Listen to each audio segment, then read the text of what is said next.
Salut à tous! Aujourd'hui, on va voir le nouveau chapitre qui s'appelle les parallélogrammes. Alors, avant de vous montrer le cours, je vous donne tout de suite la définition d'un parallélogramme et on va essayer d'en repérer.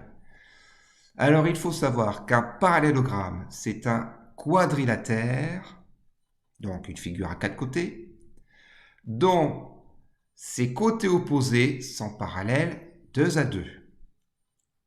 Ce qui veut dire que quand vous regardez deux côtés opposés, ces côtés doivent être parallèles. Voilà la définition d'un parallélogramme. Alors, je vous ai montré plein de figures ici, plein de polygones. Il y a des quadrilatères, mais pas que. Eh ben, on va essayer de repérer les figures qui sont des parallélogrammes. Pour ça, vous regardez si c'est bien quadrilatère, quatre côtés, et si les côtés opposés à chaque fois sont parallèles. Donc, on va y aller dans l'ordre croissant. La figure 1, c'est un parallélogramme puisque les côtés opposés sont bien parallèles. Vous allez me dire, oui, mais c'est un rectangle. Eh bien, première remarque, tous les rectangles sont des parallélogrammes. Donc, figure 1, oui. Figure 2, oui. Figure 3, oui. Figure 4, également, oui. La 5, oui, c'est un rectangle.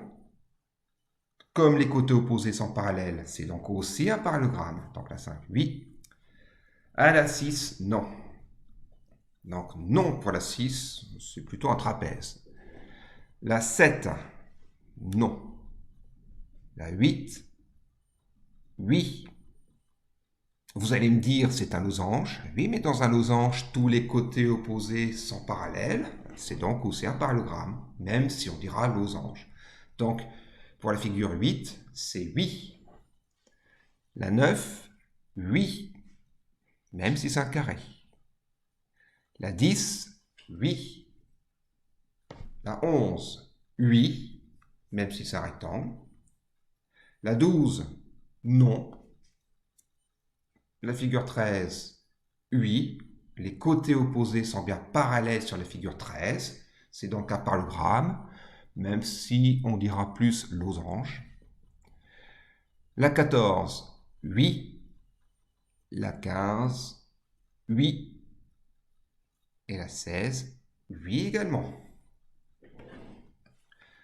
Donc, on peut en déduire de toutes ces figures que les carrés, les rectangles, les losanges sont tous des parallélogrammes. Alors, je fais la lecture du début du chapitre. Je vais essayer d'aller vite, d'aller à l'essentiel. On y va. Chapitre 9.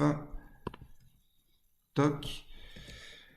On va voir donc les parallélogrammes et les parallélogrammes qui sont particuliers, qu'on appelle rectangle, losange et carré. Donc voilà le premier paragraphe, on commence par la définition.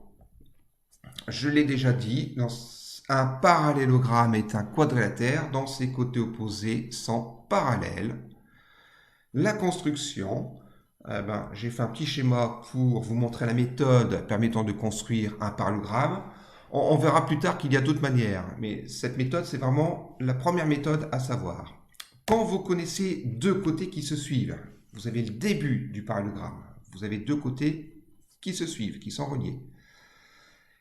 La construction, elle se fait essentiellement au compas. C'est le compas qui va nous aider à finir ce parallélogramme. C'est vraiment l'outil ici le plus précis. Pour ça, vous faites comme ceci. Vous relevez un côté.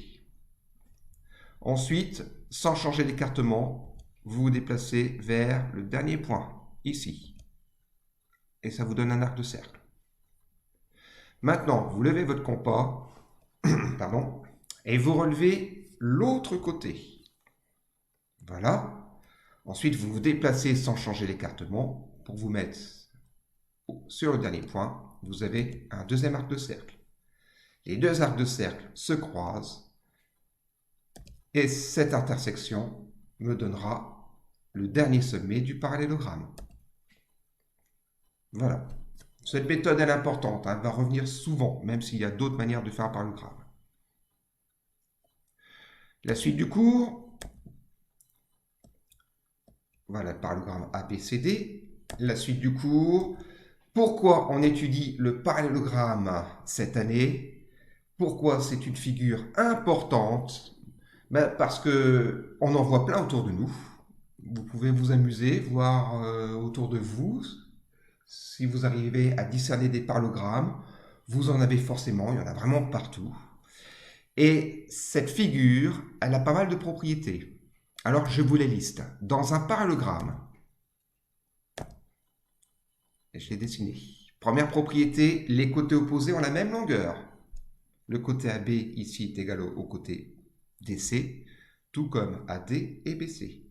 Les côtés opposés ont la même longueur. Première propriété importante à retenir. Les diagonales, eh ben, elles se coupent en leur milieu. Donc ici, j'ai fait des diagonales qui se coupent en O. Eh ben, O, c'est à la fois le milieu de AC et le milieu de DB. Deuxième propriété importante. Troisième propriété, les angles opposés ont la même mesure. Ben oui, si vous mesurez les angles ici, ABC et ADC, ils ont la même mesure, tout comme les autres angles, DAB, DCB.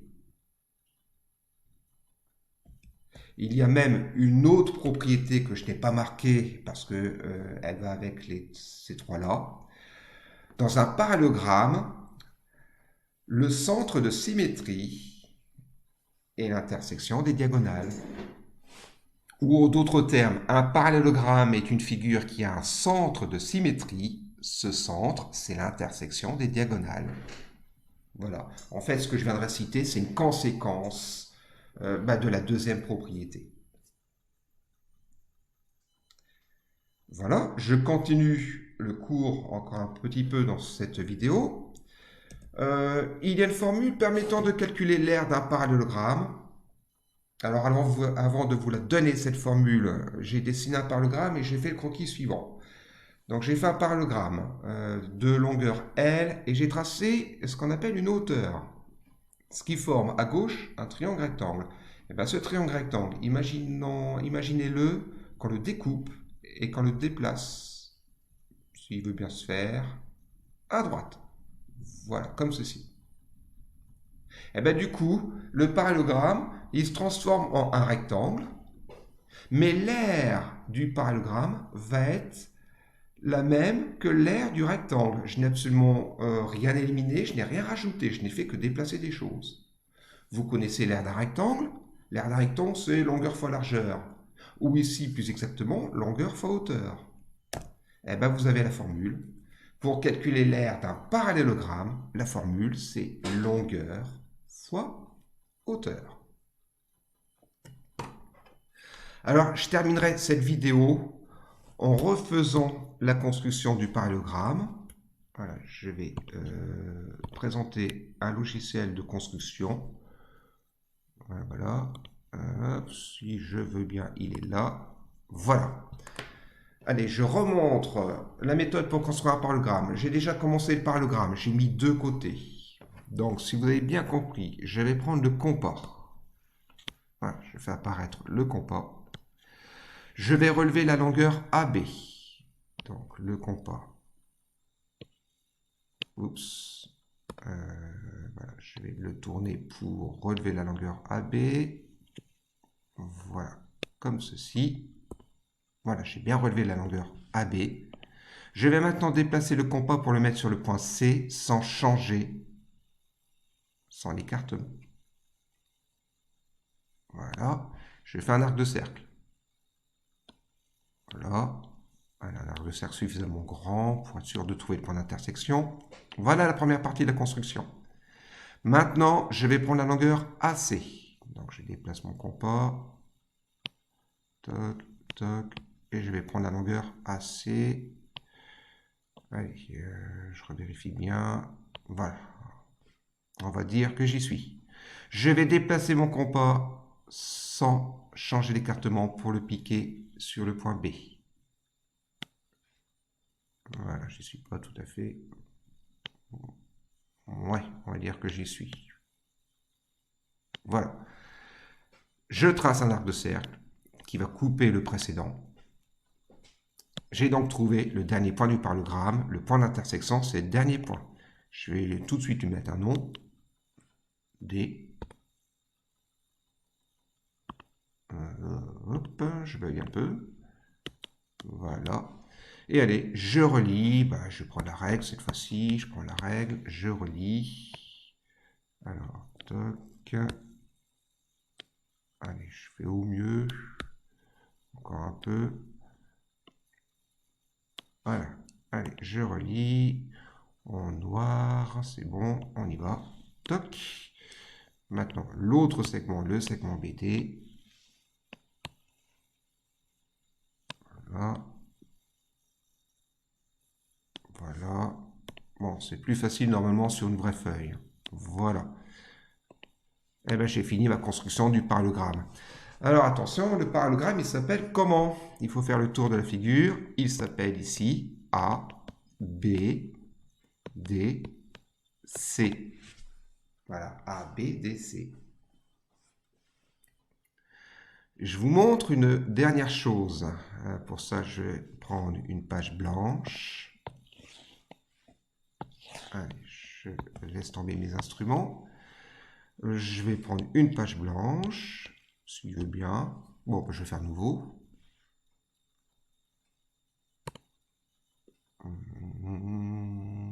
Alors, voilà. Je vous dessine 3 points un peu au hasard.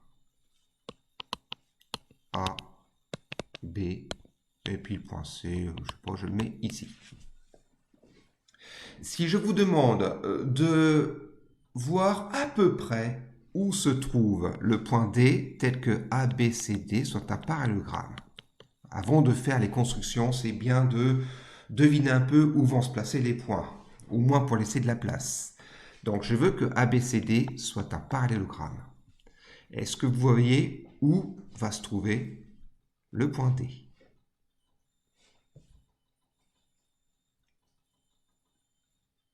Vous le voyez? Eh bien, si je fais la figure en vrac, le parallélogramme ABCD, il va être à peu près comme ceci. Tout ça pour dire que le point D, il va être à peu près dans cette zone-là. Voilà, là j'ai bien le parallélogramme ABCD.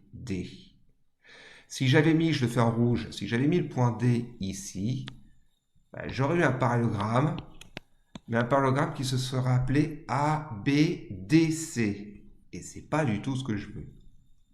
Donc il faut faire attention, quand j'ai 3 points comme ça mis en vrac, ben, il y a plusieurs manières de faire des parallélogrammes, mais ils ne vont pas tous avoir le même nom. Donc il faut déjà bien voir où va se trouver les points, où vont se trouver les points, ou bien où va se trouver le point qui me reste à tracer. Alors maintenant que je l'ai fait, je peux déjà effacer. Alors, je vais effacer mes croquis ici, j'efface tout ça, je sais qu'il va être à peu près là. Et puis allez, je fais la technique. Bon, je vous laisserai faire, je le commence, mais je ne suis pas sûr de le finir avec cette vidéo. Allez, je trace ça, je vais le faire en noir. Allez, je trace BA, BC, voilà. Je prends mon compas. Toc. Allez, je relève la longueur BA. Toc. Toc. Allez, j'y suis, oui. Je déplace mon compas sans changer l'écartement pour l'amener vers le point C. Je fais un arc de cercle. Toc. Toc. Voilà. Ensuite, je prends la longueur. Si vous me suivez, je prends la longueur BC. Donc, elle est. Je me mets sur B. Voilà. Voilà. Je déplace mon compas sans changer l'écartement. Voilà. Je trace mon deuxième arc de cercle. Les deux arcs de cercle se croisent au point que j'appellerai D. D'où l'importance déjà de bien le situer. Tout à l'heure, j'avais fait, voilà, j'avais fait ça, donc je l'avais plutôt bien cerné. Voilà. Et après, je prends ma règle. Allez, là, je triche. Je vais prendre l'outil segment, mais je prends ma règle et je relis. en noir. On va respecter le code couleur. Toc et toc. Et voilà mon parallélogramme A, B, C, D. Je ferai d'autres vidéos pour voir comment construire des parallélogrammes autrement. Voilà.